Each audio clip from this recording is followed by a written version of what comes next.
प्यारे बच्चों, class 9th mathematics और 9th की मैथ्स का जो चैप्टर 1 है नंबर सिस्टम्स, इस नंबर सिस्टम्स का ये लास्ट वीडियो है।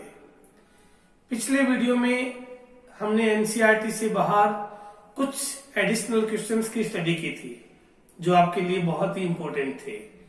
आज भी इस वीडियो में एनसीईआरटी से हट करके कंसेप्ट मोस्टली वही काम आएगी, लेकिन क्वेश्चंस एनसीईआरटी से बाहर के हैं। कुछ एडिशनल क्वेश्चंस हैं जो आपके नॉलेज के लिए, आपके एग्जाम्स के लिए और आपके कंपटीशन एग्जाम्स के लिए भी बहुत इंपॉर्टेंट है। तो इन क्वेश्चंस को आप देखने के बाद, समझने के बाद आप इनकी प्रैक्टिस करें और कोई भी डाउट हो तो मुझसे कांटेक्ट करें। तो आइए देखते हैं कुछ एडिशनल क्वेश्चंस चैप्टर 1। देखिए, यहां हम स्टार्ट कर रहे हैं एडिशनल क्वेश्चंस में चैप्टर 1 का क्वेश्चन नंबर 8।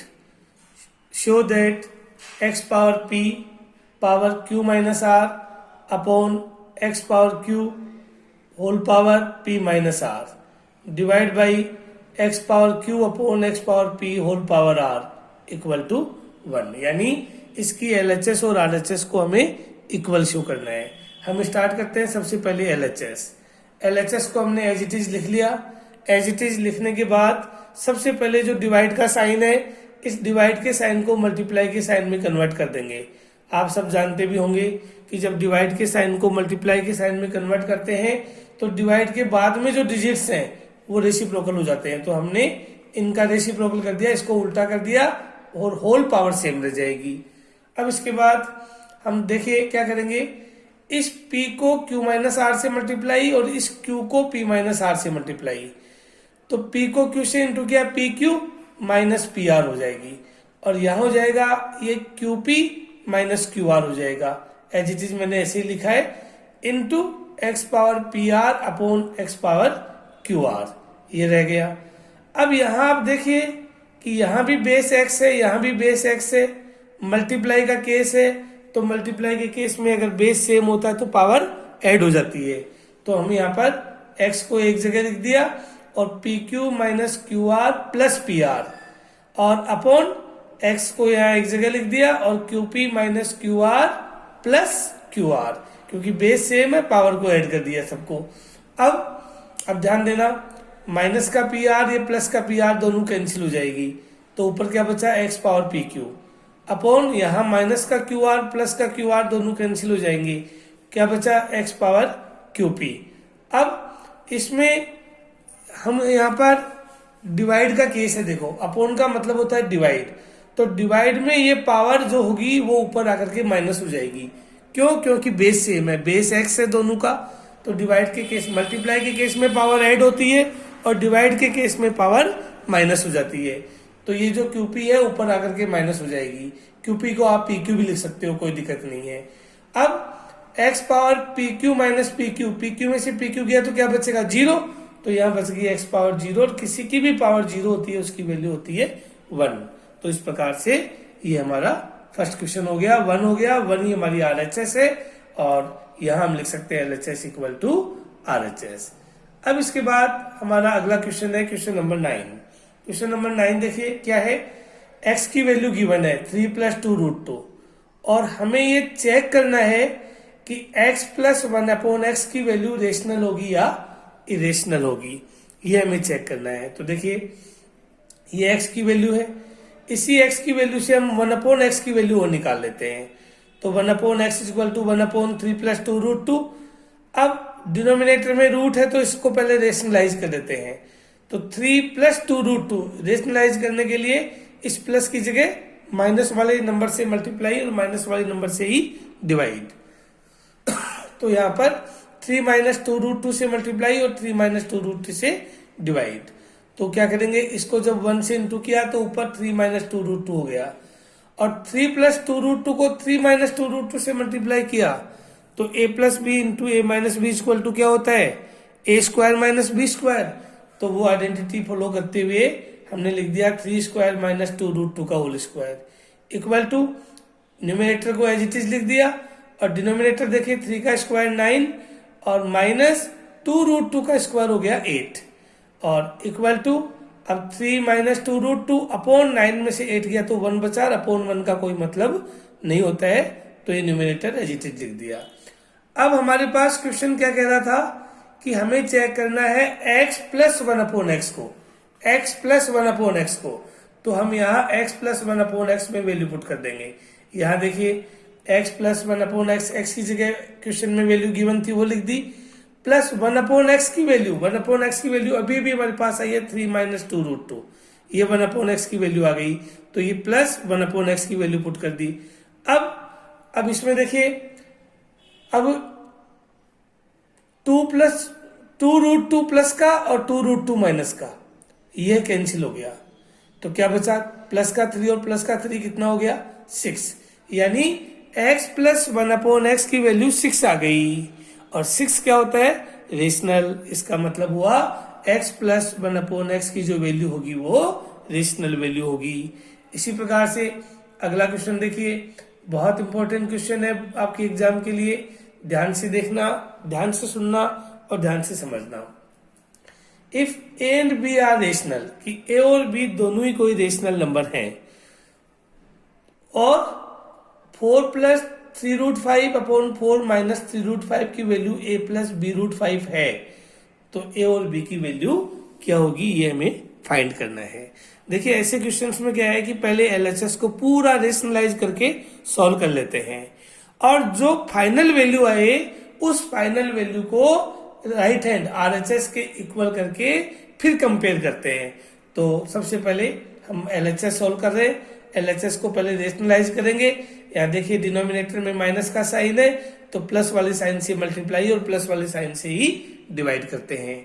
अब जब मल्टीप्लाई करेंगे तो न्यूमरेटर दोनों सेम है, यानी 4 प्लस 3√5 को 4 प्लस 3√5 से मल्टीप्लाई करेंगे तो ये हो गया 4 प्लस 3√5 का होल स्क्वायर, यानी a प्लस बी को a प्लस बी से मल्टीप्लाई करते हैं तो a प्लस बी का होल स्क्वायर होता है।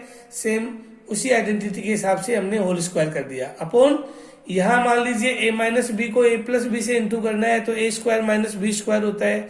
उसी आइडेंटिटी को फॉलो करते हुए यहाँ पर हमने लिखा 4 स्क्वायर माइनस 3√5 का होल स्क्वायर, फिर से सोल्व कर दिया। इसे a प्लस बी के होल स्क्वायर से जब सोल्व करते हैं तो a square plus 2ab plus b square, या फिर a square plus b square plus 2ab, तो उसी को फॉलो करते हुए हमने यहाँ पर a स्क्वायर यानी 4 का स्क्वायर 16 हो गया। फिर 3√5 का होल स्क्वायर, 3√5 का जब होल स्क्वायर करेंगे तो हो गया 45। देखो 3 का स्क्वायर 9 और √5 का स्क्वायर 5 और 9 5 जा 45, तो ये 45 हो गए। प्लस 2ab वाली फॉर्म में इन तीनों को मल्टीप्लाई कर देते हैं, 2 को 4 को और 3√5 को, तो 2 4 जा 8, 8 3 जा 24, 24√5, ये 24√5 2ab की फॉर्म आ गई। अपॉन 4 का स्क्वायर हो गया 16 माइनस 3√5 का होल स्क्वायर, अभी आपको बताया ही था 3√5 का होल स्क्वायर हम यहाँ पर लिख देंगे। देखिए 3√5 का होल स्क्वायर 3 3 जा कितना 9 और √5 का स्क्वायर 40, √5 का स्क्वायर 5, तो 9 5 जा 45, तो 16 माइनस 45। देन नेक्स्ट स्टेप, अब देखिए यहाँ पर सबसे बड़ी ध्यान देने की बात है, 16 और 45 दोनों प्लस के हैं, दोनों प्लस के हैं तो ऐड कर दो। 45 में 16 ऐड किया तो कितना हुआ 61 और प्लस 24√5 अपॉन 16 में से 45 माइनस किया तो देखो माइनस का नंबर बड़ा है तो आंसर माइनस में आएगा।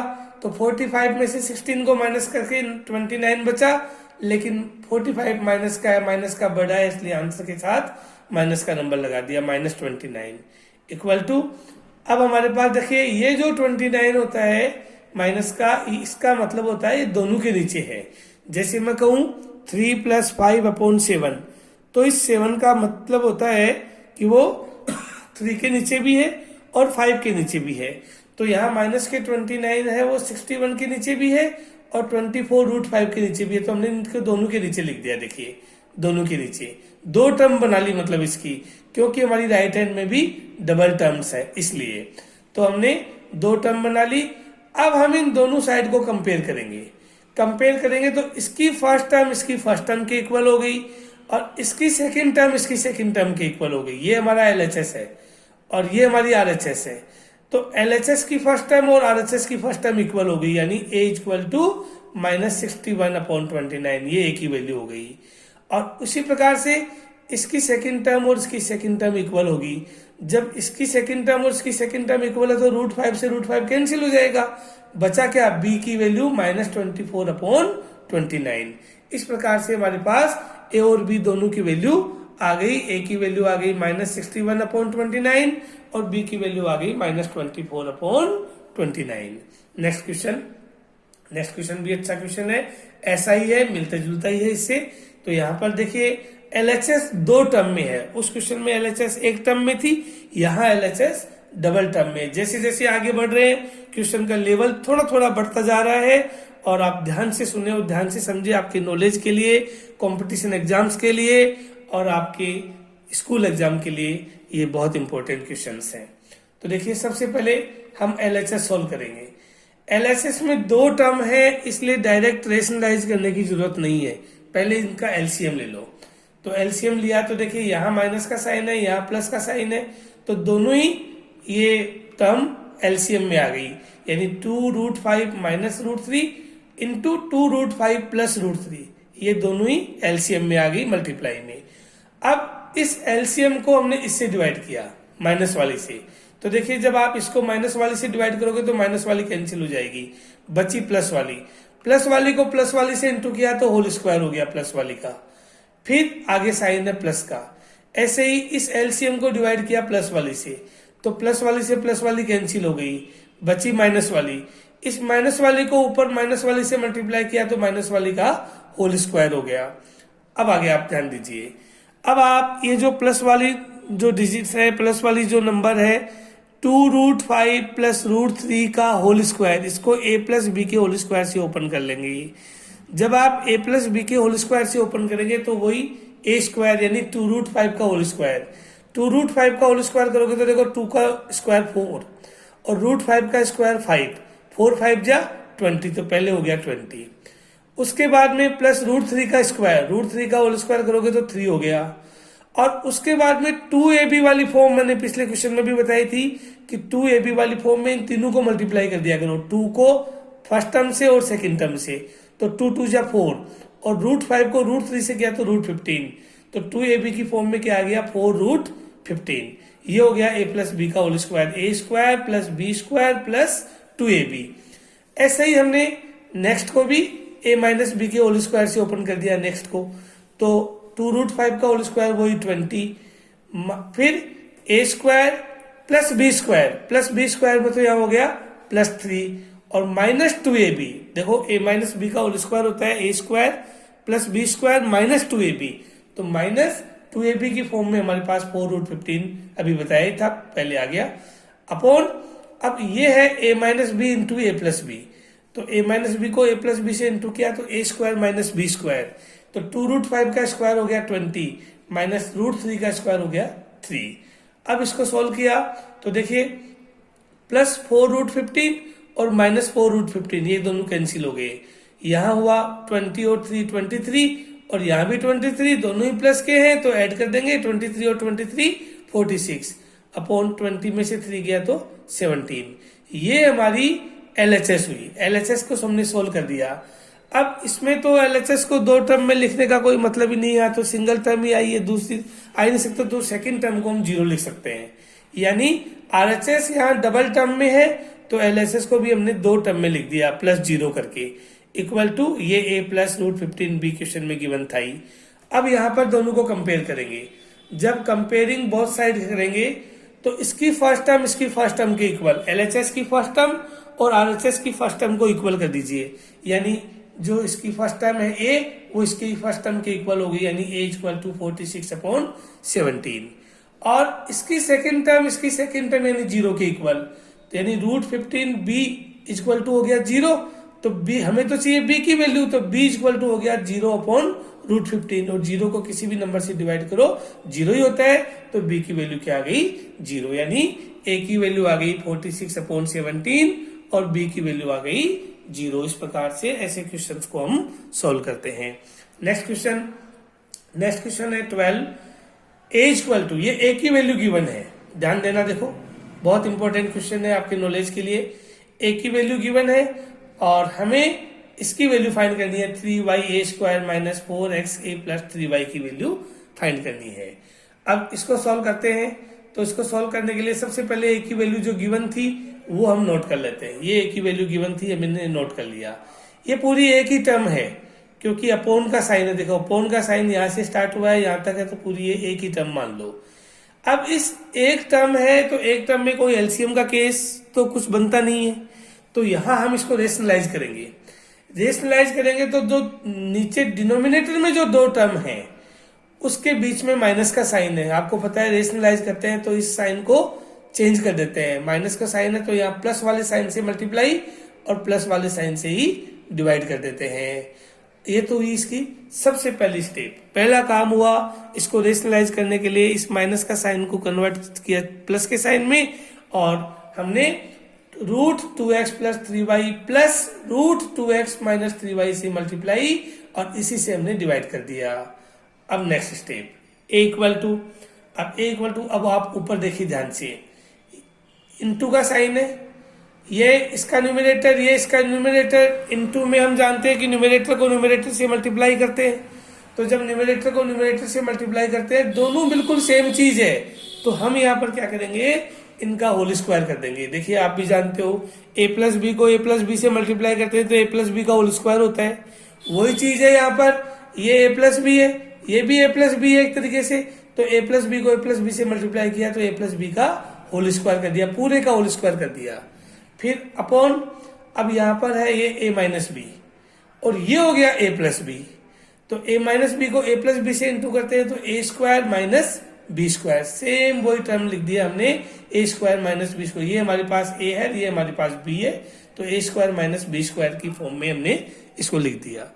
अब नेक्स्ट स्टेप देखिए, नेक्स्ट स्टेप इसको करेंगे कि a इक्वल टू, अब इसे a प्लस बी के होल स्क्वायर से ओपन करेंगे।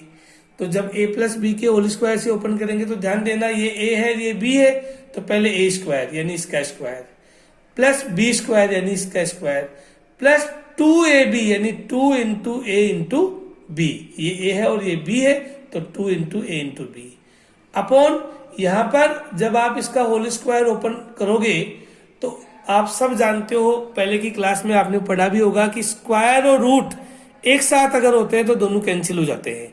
तो यहाँ पर स्क्वायर और रूट दोनों कैंसिल हो गए, बचा 2x प्लस 3y माइनस इसका भी स्क्वायर और रूट कैंसिल हो गए और बचा 2x माइनस 3y। लेकिन आप कहोगे यहाँ क्यों नहीं कटा, क्योंकि यहाँ होल स्क्वायर है, वो यहाँ तो इसका स्क्वायर है, इसका स्क्वायर है, इसका भी रूट है, इसका भी रूट है, लेकिन यहाँ होल स्क्वायर है इसलिए नहीं कैंसिल हुआ। अब आगे नेक्स्ट स्टेप देखिए, नेक्स्ट स्टेप में a इक्वल टू, अब इसका देखो, अब यह स्क्वायर और रूट आ गए एक साथ, कैंसिल हो गया स्क्वायर और रूट, बचा 2x प्लस 3y प्लस यहाँ पर भी स्क्वायर और रूट कैंसिल हो गया, बचा 2x माइनस 3y प्लस 2। अब ये हो गया a प्लस बी को a माइनस बी से इंटू करना। जब आप a प्लस बी को a माइनस बी से इंटू करोगे तो देखो रूट तो दोनों पे है तो रूट तो रहेगा ही रहेगा। 2x को 2x से इंटू किया 4x स्क्वायर माइनस 3y को 3y से इंटू किया 9y स्क्वायर यानी a square minus B square यानी 2x का भी होल स्क्वायर माइनस 3y का भी होल स्क्वायर। तो ये हमने लिख दिया, रूट दोनों पे रहेगा ही रहेगा अपॉन, अब अपॉन देखिए 2x प्लस 3y, ये 2x प्लस 3y लिख दिया माइनस 2x माइनस 3y, ये 2x minus 3y as it is लिख दिया। नेक्स्ट स्टेप में देखिए a इक्वल टू, अब हमारे पास जो अगली स्टेप है उसको ध्यान से देखना, ये ब्रैकेट का यहाँ पर कोई मतलब नहीं है तो ब्रैकेट मैंने हटा दिया, 2x प्लस 3y। फिर यहाँ पर देखो ध्यान से देखना, जो मैं बता रहा हूँ ये माइनस का साइन नहीं है, यहाँ पर प्लस का साइन है। एक मिनट रुकिए, यहाँ पर मैं साइन प्लस का है तो मैं यहाँ पर प्लस का साइन कर देता हूँ, आप ध्यान से देखना, ये प्लस का साइन हो गया है ना, तो ये प्लस का साइन हमने कर दिया, 2x प्लस 3y प्लस ये 2x और ये माइनस 3y प्लस, अब इसको आप एज इट इज लिख दो एक बार, upon 2x plus 3y bracket open किया, बाहर माइनस का साइन है तो अंदर वाला साइन चेंज हो जाएगा। आपको पता है ब्रैकेट के बाहर अगर माइनस का साइन होता है तो अंदर वाला साइन चेंज हो जाता है, लेकिन यहाँ ऊपर देखिए, यहाँ ऊपर ब्रैकेट के बाहर प्लस का साइन था तो अंदर वाला साइन चेंज नहीं हुआ, तो यहाँ ब्रैकेट के बाहर माइनस का साइन है तो अंदर वाला साइन चेंज कर दिया हमने। अब उसके बाद देखो ऊपर देखो, प्लस का 3y और माइनस का 3y दोनों कैंसिल हो जाएंगे, तो क्या बचा 2x प्लस का यानी 4x प्लस का, प्लस आगे वाले इन डिजिट्स को एज इट इज लिख दिया, 2 into root 4x square minus 9y square को एज इट इज लिख दिया अपॉन, अब नीचे देखो माइनस का 2x और प्लस का 2x कैंसिल हो गया, तो बचा क्या प्लस का 3y और प्लस का 3y कितना हो गया प्लस के 6y। अब इक्वल टू, अब आप ध्यान से देखना ये 6y इस पूरे के नीचे है, पूरे ऊपर न्यूमरेटर में दो टर्म है, देखो एक 4x है एक आगे वाली टर्म है, इसका मतलब हुआ ये 6y इन दोनों टर्म के नीचे है, तो हम यहाँ पर क्या करेंगे 6y को दोनों टर्म्स के नीचे लिख दिए, यानी 4x के नीचे भी लिख दिया इस टर्म के नीचे भी लिख दिया। यहाँ देखिए 4 और 6 कट रहे हैं, 2 2 जा 4, 2 3 जा 6, तो ये हो गया 2x अपॉन 3y। और उसके बाद में देखिए जब आप इसके 2 को 6 से काटेंगे तो नीचे 3 बच गया, यानी ये 2 तो कैंसिल हो गया और ऊपर root 4x square minus 9y square upon ये 2 इस 6 से काटोगे तो 3y नीचे बच गया। अब उसके बाद देखो आगे, अब हमारे पास इस a को हम लिख सकते हैं a upon 1 equal to 2x, अब 2x upon 3y plus this upon this, इसका ले लो एलसीएम, इसका एलसीएम लिया तो 3y आ गया, तो ऊपर हमारे पास आ गया 2x plus root 4x square minus 9y square. अब आपको समझने की बात है कि अब हम क्या कर सकते हैं, इक्वल टू का साइन है, सॉल्यूशन पूरा हो गया तो हम इसको क्रॉस मल्टीप्लाई कर सकते हैं, क्योंकि क्वेश्चन में जो चीज हमें चाहिए उसके अकॉर्डिंग हम क्रॉस मल्टीप्लाई कर सकते हैं। तो देखिए a को 3y से इंटू किया 3ay इक्वल टू 1 को इससे इंटू किया तो एज इट इज ये आ गया। अब 3ay इक्वल टू के बाद 2x है, इस 2x को आप लेफ्ट में ला सकते हो, जब 2x को लेफ्ट में लाओगे तो 2x माइनस का हो जाएगा और इक्वल टू में ये चीज बची। अब राइट हैंड में जो रूट आ गया, इस रूट को हटाएं कैसे, इस रूट को हटाने के लिए हमेशा एक मेथड है रूट को हटाने की, स्क्वायरिंग बोथ साइड्स, दोनों साइड का, क्योंकि आपको पता है, आप जानते हो कि स्क्वायर और रूट एक साथ होते हैं तो कैंसिल हो जाते हैं, लेकिन इसका होल स्क्वायर होना चाहिए, ये अलग अलग स्क्वायर है इसको मत देख लेना, इस पूरे पे रूट है तो पूरे का स्क्वायर होना चाहिए।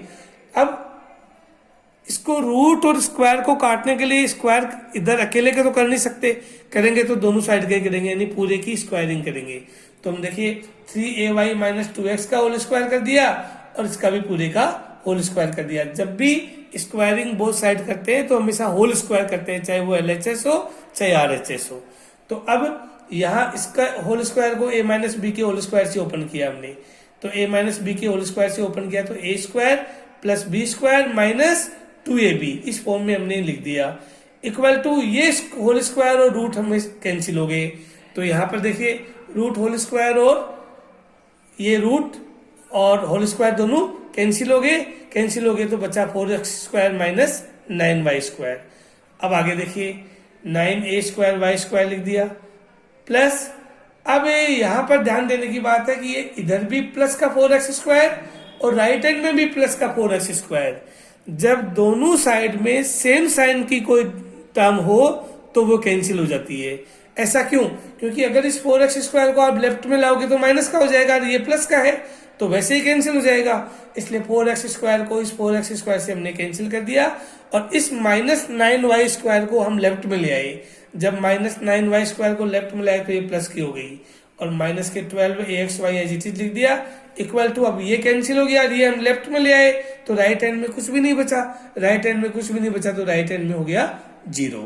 अब आप देखिए कि जो भी लेफ्ट में है उसमें 3y कॉमन आ रहे हैं, 3y कॉमन ले लिया, कॉमन लेने के बाद ये हमारे पास बचा, देखो 9 को 3 से डिवाइड किया तो 3 आया, a square as it is बच गया, y स्क्वायर है उसमें से 1 y की पावर 1 बाहर आ गई, 1 अंदर बच गई, यानी y स्क्वायर को y से डिवाइड किया तो y आ गया, प्लस 9 को 3 से डिवाइड किया 3 आ गया, y स्क्वायर को y से डिवाइड किया y आ गया, माइनस 12 को 3 से डिवाइड किया 4 आ गया, a बच गया, x बच गया और y अकेला ही है जो बाहर आ गया था, इसलिए y बचा नहीं यहाँ पर इक्वल टू 0। अब आप इसकी वैल्यू निकालो, देखो क्वेश्चन में इसकी वैल्यू पूछी है आपको, तो इसकी वैल्यू निकालने के लिए इक्वल टू 0 याद है यार, इसके इनटू में जो चीज है वो इधर आकर के डिवाइड में हो गई, 3y जो कॉमन इसके इनटू में है वो डिवाइड में हो गया, तो 3y² minus 4xa plus 3y equal to 0 को किसी भी नंबर से डिवाइड करो तो 0 ही होता है। तो ये हमारे पास इसकी वैल्यू आ गई 0 और यही वैल्यू इस क्वेश्चन में हमसे पूछी गई थी कि 3y² minus 4xa plus 3y की वैल्यू फाइंड करो, तो ये वैल्यू आ गई 0। अगला क्वेश्चन देखिए, बहुत अच्छा क्वेश्चन है। लॉज ऑफ एक्सपोनेंट पे डिपेंड है। तो सिंप्लीफाई देखिए, 81/16 whole power minus 3/4 into 25/4 whole power minus 3/2 divide by 5/2 minus whole power minus 3। तो यहां हम क्या करेंगे, सबसे पहले जो नेगेटिव पावर है उनको पॉजिटिव में कन्वर्ट कर दो। नेगेटिव को पॉजिटिव में कन्वर्ट करने के लिए जो बेस है उसका रेसिप्रोकल कर देते हो, सब जानते हो, तो सारे बेस का हमने रेसिप्रोकल कर दिया। अब उसके बाद में क्या करेंगे कि जो डिवाइड वाली टर्म है इसको मल्टीप्लाई में कन्वर्ट करो और राइट हैंड को रेसिप्रोकल कर दो, तो 2/5 को 5/2 कर दिया। अब उसके बाद में हम देखिए क्या करेंगे कि 16 को अपन लिख सकते हैं 2 की पावर 4, 81 को लिख सकते हैं 3 की पावर 4।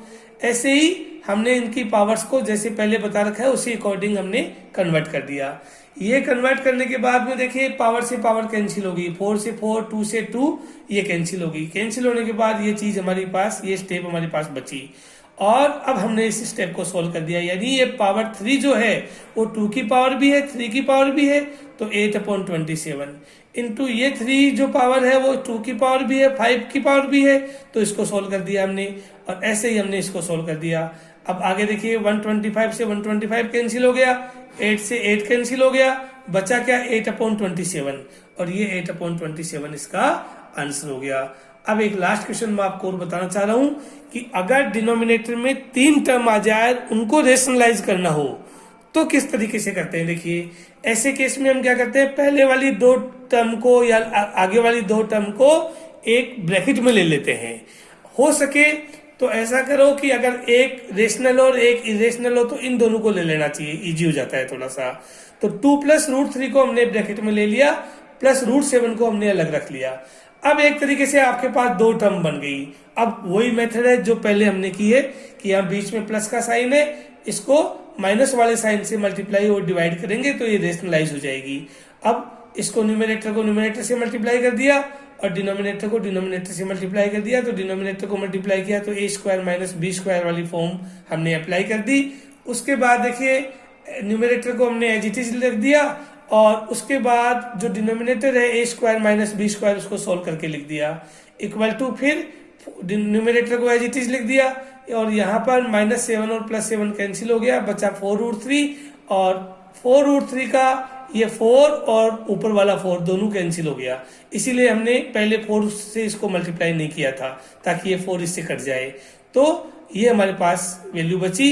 अब डिनोमिनेटर में वापस √3 आ गया और हम जानते हैं डिनोमिनेटर में तो रूट आना ही नहीं चाहिए, तो फिर से इसको रेशनलाइज करेंगे। तो डिनोमिनेटर में जो नंबर है उसी से हमने इसको मल्टीप्लाई और डिवाइड कर दिया। जब मल्टीप्लाई और डिवाइड किया तो ऊपर वाले नंबर को √3 को 2 से भी किया, √3 को √3 से किया, √3 को -√7 से किया और नीचे √3 को √3 से किया तो 3 हो गया और ये हमारे पास फाइनल आंसर इसका आ गया। इसी प्रकार से ये क्वेश्चंस हम करते हैं, इनको आप नोट करो, इनकी प्रैक्टिस करो। ये क्वेश्चंस आपके एग्जाम्स के लिए बहुत इंपॉर्टेंट है, आपके नॉलेज के लिए भी बहुत जरूरी है। Thank you very much.